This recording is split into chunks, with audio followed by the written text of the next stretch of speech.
Mi suegra me llamó inútil frente a todos. 3 días después se arrepintió. El sol de Puebla se colaba perezosamente por los ventanales altos del taller de Ricardo, tiñendo de oro el aire cargado de un polvo fino y persistente de madera que flotaba como motas danzarinas. El penetrante, pero a la vez reconfortante, olor a pino añejo, cedro pulido y barniz antiguo era su perfume diario, el eco tangible y aromático de su vida. Ricardo, con 33 años recién cumplidos, exhibía unas manos grandes y callosas, pero dotadas de una delicadeza sorprendente, mientras lijaba con una precisión casi quirúrgica la pata ornamentada de una mesa de caoba maciza del siglo XVIII. Su taller, bautizado con un orgulloso letrero pintado a mano como artesanía poblana, no era meramente un negocio. Era un santuario para piezas olvidadas, un verdadero hospital donde el tiempo y el descuido se curaban con dosis gigantes de paciencia, técnica y una maestría que pocos poseían. Cada veta visible en la madera, cada unión milimétricamente ajustada, cada rayón profundo y superficial tenía incrustada una historia que esperaba ser contada, y él, Ricardo, se consideraba el narrador silencioso de todas ellas. Su rutina diaria era tan precisa y confiable como el mecanismo de un reloj suizo bien aceitado. Se levantaba antes del canto del gallo, a las 5:30 de la madrugada, para trotar por los senderos arbolados del parque ecológico, sintiendo el aire fresco de la mañana poblana en sus pulmones. Al regresar le esperaba un café de olla humeante, con su distintivo toque de canela y piloncillo, preparado con amor por Sofía, su esposa, y el siempre esperado beso mañanero a su hijo, Mateo, de 4 años, que todavía dormía plácidamente en su cama, ajeno a las preocupaciones del mundo. Desayunaban juntos, compartiendo el bullicio de las noticias locales a través de la radio y los planes sencillos, pero esenciales del día. Sofía, maestra de primaria con una vocación inquebrantable, era el pilar inquebrantable de su hogar, una mujer de sonrisa abierta y carácter firme, el equilibrio perfecto para el temperamento a menudo introspectivo y reservado de Ricardo. Ella siempre creyó en él incondicionalmente, a pesar de las constantes críticas y el desdén sutil de su madre, doña Elena. Doña Elena de la Vega, una matriarca de peso y renombre en los círculos sociales más exclusivos de Lomas de Angelópolis, veía la profesión de Ricardo con una mezcla indisoluble de desdén ostentoso y una profunda lástima apenas disimulada. Para ella, imbuida en los cánones de la alta sociedad poblana, un verdadero hombre debía ostentar invariablemente un título universitario de prestigio, preferiblemente en carreras consideradas serias como leyes, medicina o finanzas, y trabajar en una oficina con aire acondicionado y vista panorámica, no cubierto de virutas y polvo de madera en un taller. Su otro yerno, Gustavo Roldán, esposo de la hermana mayor de Sofía, era precisamente ese modelo ideal. Un exitoso abogado corporativo, siempre impecable, con un coche de lujo y una casa en la zona más exclusiva. Gustavo era, sin lugar a dudas, el estándar de oro inalcanzable, y Ricardo, a sus ojos, no era más que una sombra polvorienta y sin brillo. A Ricardo le dolía profundamente la indiferencia y los juicios velados de su suegra, pero encontraba consuelo y fortaleza en el amor incondicional de Sofía, y en la chispa de alegría genuina que brillaba en los ojos de Mateo cada vez que le mostraba un mueble restaurado, transformado bajo sus manos. Su trabajo, la mera verdad, no lo había hecho rico en el sentido monetario, pero le proporcionaba lo suficiente para vivir dignamente en su modesta pero acogedora casa en la colonia San Manuel, y para asegurar que Mateo tuviera una buena educación en una guardería bilingüe. Su verdadero orgullo no residía en el saldo de su cuenta bancaria, sino en la belleza que era capaz de recuperar de piezas casi olvidadas, en la historia silenciosa que lograba rescatar del inexorable paso del tiempo. La tensión latente, que se había acumulado como una tormenta silenciosa durante años, finalmente estalló en la opulenta fiesta de bodas de plata de doña Elena y don Fernando, celebrada en el suntuoso jardín trasero de su fastuosa mansión. El lugar estaba repleto de figuras prominentes de la sociedad poblana, empresarios influyentes, políticos locales, reconocidos artistas plásticos y académicos universitarios. La brisa fresca de la noche traía consigo el embriagador aroma a jazmín y el murmullo constante de conversaciones educadas, aderezadas con risas discretas. Ricardo, ataviado con su mejor traje de lino, que Sofía había planchado cuidadosamente, se sentía incómodo y fuera de lugar, como un clavo oxidado en una obra de arte fina. Sofía intentaba animarlo con sonrisas y toques discretos en su brazo, pero la mirada severa y escrutadora de su madre lo seguía a todas partes, haciéndolo sentir como un intruso. Después de una cena exquisita, servida en vajilla de talavera finísima, y con la copa de vino tinto en mano, doña Elena comenzó su acostumbrado discurso de agradecimiento a los presentes. Todo transcurría con la formalidad y el decoro esperados hasta que, al hablar de sus yernos, su tono, que hasta entonces había sido meloso y agradecido, cambió sutilmente, adquiriendo un filo cortante al llegar a Ricardo. Y a mis queridos yernos, pronunció, con una sonrisa forzada que apenas llegaba a sus ojos en la dirección de Ricardo, Gustavo, mi orgullo, un pilar inamovible en el sector legal de nuestro Estado, siempre elevando el nombre de nuestra familia con cada logro. Y Ricardo, bueno Ricardo, siempre tan dedicado a sus maderas viejas, espero que algún día, hijo, encuentres algo más significativo para tu futuro. La mera verdad, y lo digo con todo respeto, pero no sé cómo Sofía te aguanta. Trabajas con astillas, tu taller apenas da para el sustento básico. Eres un inútil para la familia, sabes. Un buen hombre debería aspirar a mucho más, a una posición de verdadero prestigio. De verdad, no aportas nada significativo a nuestra estirpe. Las palabras, pronunciadas con una voz que pretendía ser dulzona y amable, pero que era afilada como un cuchillo de obsidiana, cayeron sobre Ricardo como un rayo en un cielo despejado. Los murmullos animados cesaron abruptamente.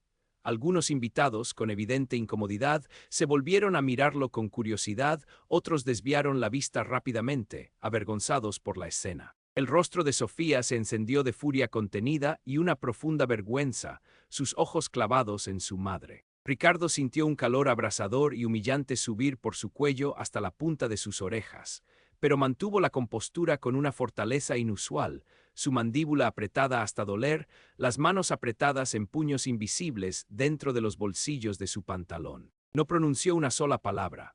Simplemente asintió una vez, un gesto breve y cargado, como si aceptara su sentencia pública, y luego, con la mayor dignidad que pudo reunir en ese momento tan doloroso, se retiró discretamente a un rincón apartado del jardín, lejos de las miradas curiosas y los cuchicheos maliciosos. Esa noche, la fiesta continuó con su algarabía, pero para Ricardo, el mundo entero se había vuelto de un gris plomizo y desolador. Los días siguientes fueron un infierno silencioso, un tormento interno.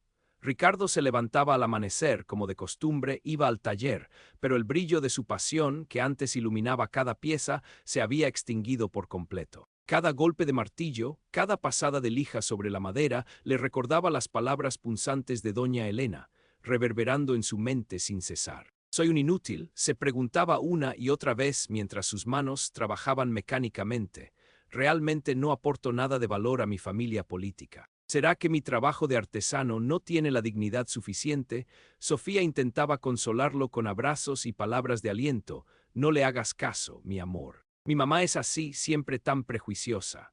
Tú sabes lo que vales, tu trabajo es oro puro», pero las palabras de su suegra habían calado hondo, sembrando una semilla de duda, resentimiento y humillación que lo carcomía por dentro. Consideró seriamente vender el taller, buscar un empleo de oficina, cualquier cosa que le proporcionara una respetabilidad social que sentía haber perdido irremediablemente. Su espíritu, antes tan resiliente y orgulloso, se había encogido bajo el peso de la vergüenza pública, dejando en su lugar un vacío doloroso. Mateo, con la aguda intuición de los niños, sentía la tristeza palpable de su papá y le preguntaba a Sofía, con voz melancólica, por qué Ricardo ya no le contaba sus historias inventadas de duendes de madera que vivían en las vetas de los muebles. 2 días después de la infame fiesta, el destino o la simple causalidad intervino.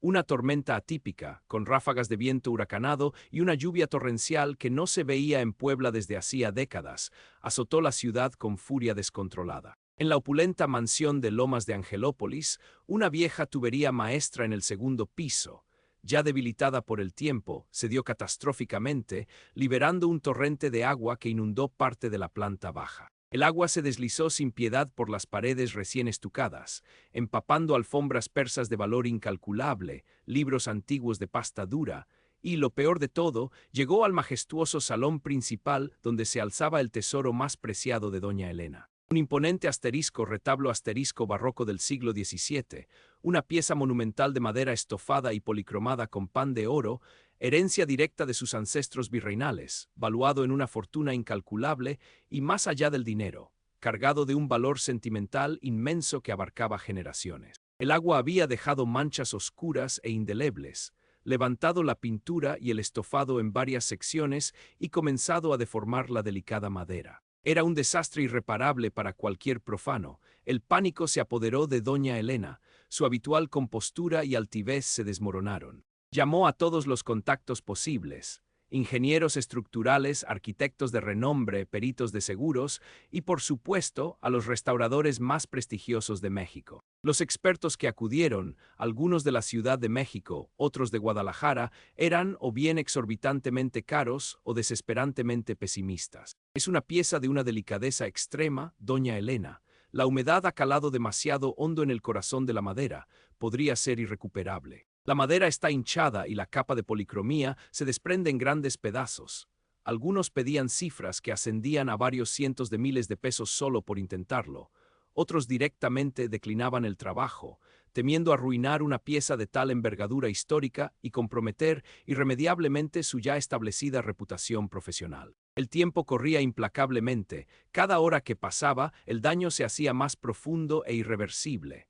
La desesperación se cernía como un manto oscuro sobre la imponente mansión, sofocando a sus ocupantes. Sofía, viendo la genuina angustia de su madre, que por primera vez parecía vulnerable, se atrevió a sugerir, con una voz suave pero firme: «Mamá, ¿por qué no le preguntas a Ricardo? Él trabaja con maderas antiguas, sabe muchísimo de restauración y de la época colonial». Doña Elena la miró con una incredulidad que rayaba en el desprecio. «¿A Ricardo? Al inútil que trabaja con astillas y cacharros viejos en su mugriento taller? Por favor, Sofía, ¿quieres que termine de arruinarlo todo definitivamente? Es el asterisco retablo asterisco de la familia, nuestro legado, no una silla rota cualquiera que se compra en el baratillo, pero la realidad, tosuda e implacable, se impuso. Nadie más podía o quería asumir el riesgo titánico de restaurar una pieza tan delicada y valiosa. Su esposo, don Fernando, un hombre práctico y sereno, también sugirió a Ricardo como último, pero sensato recurso. «Elena es nuestro yerno. Ha restaurado piezas difíciles antes, ¿no lo has visto? Que perdemos con que lo vea, al menos que dé su opinión. Ya estamos en la lona». Con el peso combinado de la humillación personal y la desesperación creciente por salvar su tesoro, doña Elena, a regañadientes y tragándose su orgullo, le pidió a Sofía que hablara con Ricardo. Ricardo, a pesar del dolor y el resentimiento aún frescos por el trato recibido en la fiesta, accedió finalmente. No lo hacía por ella, la verdad sea dicha, sino por Sofía, por Mateo y por el valor histórico y artístico que representaba el asterisco retablo asterisco. Le dejó claro a Sofía que lo haría, pero bajo sus estrictas condiciones. No cobraría ni un solo peso por su mano de obra, pues no quería lucrar con la desgracia de quien lo había denigrado, pero trabajaría a su propio ritmo, con los materiales específicos que él eligiera y considerara adecuados para una restauración auténtica. Y lo más importante, nadie, absolutamente nadie, interferiría con su delicado proceso. Era su forma silenciosa, pero categórica, de recuperar un poco de la dignidad que le habían arrebatado. A la mañana siguiente, Ricardo llegó a la majestuosa mansión de Lomas de Angelópolis. Llevaba consigo su caja de herramientas meticulosamente organizada, su equipo de medición de humedad de alta precisión y una calma exterior que contrastaba brutalmente con el caos emocional y la tensión palpable que aún flotaban en el aire de la casa. Doña Elena lo recibió con una frialdad cortante, aún incapaz de mirarlo directamente a los ojos, su orgullo herido impidiéndole cualquier muestra de calidez. Ricardo, con la profesionalidad que lo caracterizaba, ignoró por completo su actitud. Se puso sus guantes de algodón blanco y, con una concentración total, comenzó la inspección del asterisco retablo asterisco. Minucioso, casi reverente en su aproximación, examinó cada detalle. La extensión exacta del daño, los diferentes tipos de madera utilizados en su construcción, la compleja técnica de policromía, la integridad del pan de oro. Tomó notas detalladas en una pequeña libreta de campo, sus cejas fruncidas en profunda concentración, como un arqueólogo descifrando un jeroglífico antiguo. El primer día de trabajo, Ricardo se dedicó por completo a la estabilización de la humedad. instaló deshumidificadores especiales de grado industrial y estableció un control ambiental estricto para detener el avance del deterioro. Explicó pacientemente a don Fernando la compleja ciencia detrás de su proceso, la importancia vital de la paciencia en la restauración y la fragilidad inherente de los pigmentos y barnices antiguos. Doña Elena lo observaba de lejos, escondida tras una columna, aún escéptica, pero una chispa de intriga comenzó a prenderse en su interior al ver la seriedad y el profundo conocimiento que Ricardo demostraba con cada explicación. El segundo día, Ricardo, con la delicadeza de un cirujano, comenzó la fase de limpieza. Utilizando microescalpelos especializados, hisopos de algodón finísimos y solventes orgánicos cuidadosamente seleccionados, retiró con meticulosidad la suciedad acumulada por siglos, las capas de hollín y el barniz oxidado que oscurecían la belleza original del asterisco retablo asterisco. Era un trabajo de precisión microscópica, milimétrico,